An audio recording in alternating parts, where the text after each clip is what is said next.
Hi everyone, Kelly here, and today I want to talk about the books that I read in March. And I did do a mid-March wrap-up, so I'm going to link that down below. So these are just the ones that I finished in the last half of March. And all of these are middle grade books, because the only adult books I read were in that mid-month wrap-up, which I think I only read like one adult book, because I was participating in middle grade March and just really dived into that. And a lot of these I talked about in a vlog I did during middle grade March. I'll link that down below as well.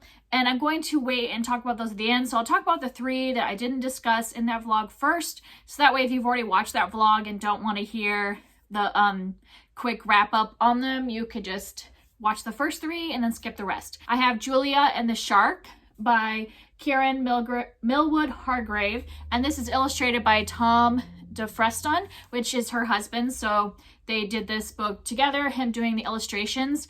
And I had bought this book because I just had seen it on somebody else's channel and thought the illustrations looked beautiful.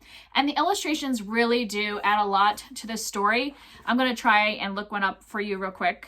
Okay, so here's a good example of some of the all-page illustrations. I want to make sure it wasn't anything that would give away any spoilers, which she lives in a lighthouse, so this is just showing her in the lighthouse, so it doesn't give any spoilers. So there's sometimes these full page pictures, and then there'll be like one, like throughout, they'll just be like little pictures, just like little things throughout, all in this like yellow, gray, and black palette.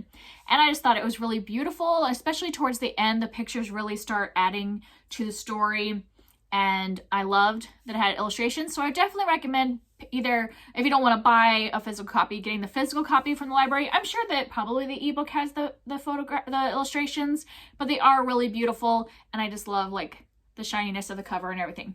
So this was a great book. I gave it 4 stars. It wasn't like my absolute favorite, probably because it is a contemporary, and contemporary middle grade is not my chosen genre. But if I'm going to read a contemporary middle grade, this is the type I like. I like the things they were focusing on. I don't usually love it when it's just focusing on like kid going to school and like the issues that are in school, which is great for middle schoolers to read. I think we need those books. But as me, an adult reading a middle grade, I'd rather something that has some different topics other than just school stuff. And this does. This is very much, first of all, it's taking place during the summer, so there's no like going to school. And this is about Julia, who her and her parents moved to this tiny little island really far north of England. So it's like, she said that it was closer to Greenland than it is to her home in England. And they are there because her dad is an engineer, and he got a job for the summer fixing the lighthouse in this town. So they're living in the lighthouse, and her mom is a marine biologist. And so she's going to spend her summer out on a fishing boat.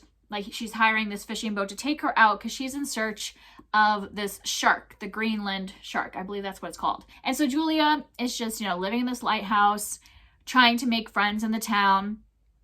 She knows she's only going to be there for a few months, but she still wants to have a good time, make friends. So that's what is set up. But a lot is going on in this book with the family, because the mom starts to exhibit like some different things than the way she normally acts around Julia. And it turns out that her mother has a mental illness that she has dealt with, obviously she has dealt with it at different points in her life, and is able through medication and therapy to have it under control and not necessarily show her symptoms. We see in this story that something has triggered, making her symptoms become more obvious to Julia. And so she is, trying to figure out what's going on with her mother, because she doesn't know at the beginning, she does not know her mother has a mental illness. And so this is just really focusing on family and the ways they interact, but then also, being in a new place and, trying to figure out what is going on with a mother who is acting differently, and then dealing with the mental illness. And I just thought this was really beautiful, the way they were intertwining the talk about their mother's mental illness with her search for the shark, and how that like blended into Julia's head. It almost had a little bit of magical realism, where like the shark starts to actually personify the mental illness to Julia in her like dreams and in her imagination. So I just think it was really beautifully done with the illustrations showing that correlation. This is actually pretty short when you consider it has all the illustrations, but it's beautifully written. Her writing was just so beautiful. Like, I almost like wonder if I could read the first paragraph, because it would kind of show her writing style. Like, it's still like accessible to younger kids, but beautiful at the same time for adults to enjoy. So this is the first paragraph. There are more secrets in the ocean than in the sky. Mom told me that when the water is still and the stars prick its surface, some of the sky's secrets fall into the sea and adds to its mysteries. And that's just the first, the first 2 sentences. I just think it just is beautiful the way she can like make you visualize things from her writing. And yeah, I really liked her writing style. I'll definitely try other books by her. I know she does both middle grade and she's got a couple adult books as well. So I'm excited to try more of her books and happy to have such a beautiful book to share with my kids someday when they're ready for that subject material. And then speaking of my kids, the next book was a read aloud that we did, or I usually just read with my older daughter as part of school, but we did this one with all 3 of us since it was Winnie-the-Pooh. And I thought that this was one that my little one would actually sit and stay focused for, because she often does not want to sit and listen to our chapter books. But since this is kind of split up into short stories, in case you've never read the collection of Winnie-the-Pooh, this first book is just a series of short stories, little tales of things that Winnie-the-Pooh and Christopher Robin and all of their friends get up to, all the little adventures. And both of my kids really like this, especially my older one, because sometimes my 4-year-old would disappear for like a story or 2 and then come back the next day to read the next one. But and it also has little illustrations, not like a lot of illustrations, but every once in a while there'll be an illustration, and almost on every page there's at least one little one, so that kind of kept her more intrigued. But this was so much fun. I gave this 4 stars. My kids really enjoyed it. I really enjoyed it. There's definitely some funny moments where, you know, Pooh is not quite getting what's really happening, and you know, you as a reader are getting it. Like my 7-year-old would be like, I know what's happening here, and she just thought it was so funny that Pooh couldn't figure out what was actually happening. So it's just kind of silly and fun, and we enjoyed it. I probably will get the second book to read aloud with them as well, because they're just really enjoying these stories. And then the last one that I haven't talked about in that vlog was Pony by RJ Palacio, and this was the group read for middle grade March. And this one was just kind of middle of the road for me. I gave it 3 stars. I don't like regret reading it, but I probably would not have picked it up, or I might have DNF'd it if it hadn't been the group read for middle grade March. It was fun to like discuss it.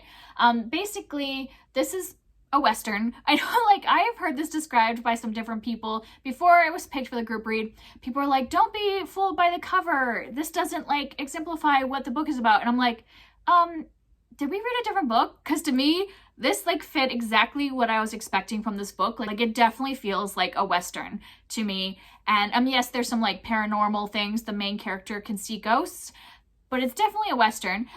And looking at this is not something I would have picked up, and it turned out after reading it that it just wasn't a fit for me. So this is about a boy named Silas who one day his father gets taken by these 3 men, come on horseback and take him away, and then this pony that was with their group comes back to Silas's home, and he thinks it's a sign that he is supposed to go and find his father. So he goes with Pony to go and find his father, and he also has his friend who is a ghost that he's had his whole life. He can see all ghosts, but he has this one ghost that has been like kind of attached to him and followed him around his whole life.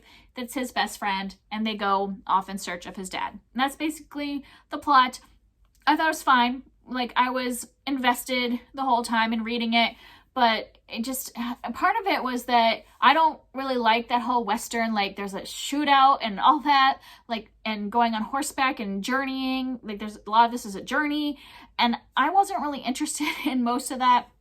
And then what really kind of brought it down to a 3 for me was that there's a climax of the book. I think in the audiobook, it was almost like 2 hours of the audiobook, or an hour and a half was after the climax. And it was just like too much like a very long epilogue after the climax. And I'm not really a fan of epilogues. I don't need to know what happens to every single person in the story for the rest of their lives, you know, like what their trajectory is. I don't need to know that. I kind of just want to sit with what's happening in this moment, in this story. Just was not interesting to me. So 3 stars, it was fine. All right, so now moving on to all the books that I talked about in that vlog. And basically my theme for that vlog was to read middle grade fantasy, because that is my favorite genre in middle grade. And I really just wanted to read some books I loved. And I did end up having like 2 that I really loved, and then 2 that were 3 stars. So let's start with the 3 stars since we just talked about 3-star. I have Wolf Speaker by Tamora Pierce. This is second in the Immortals Quartet. The first book in this series I loved. I gave it 5 stars. I read it twice and gave it 5 stars both times. Really loved it. It follows a girl named Dane who can talk to animals. And the first one was so well paced and just had a lot of like fun, interesting things happening. She was interacting with some characters from a different series that comes before this one in time. That would be the Alana series. And I really enjoyed all that. This one was very much a bridge book, like definitely was her developing her powers, more like a bunch of training montages to kind of get from what is going on in the first one where she's learning about her magic and talking to animals, and I'm assuming we'll bridge into some more action and faster pacing in the third book. But this one was just very monotonously paced and like the same kind of thing happening over and over again as she's learning her powers. And then the ending was very anticlimactic because a lot of the stuff that happened at the end happened off page and we just hear about it later. And yeah, I just didn't find it that interesting, so I gave it 3 stars, but we'll continue the series. And the other thing I gave 3 stars was The School for Good and Evil by Soman Chainani, and I think I gave this 4 stars. I said I gave it 4 stars in my vlog, but that was like right when I finished the book. That was my rating, but as it sat with me for a couple days, I'm like, no, really, it's a 3-star, because I just didn't find this interesting for most of it until like the last 100 pages. This is like a 500-some page book.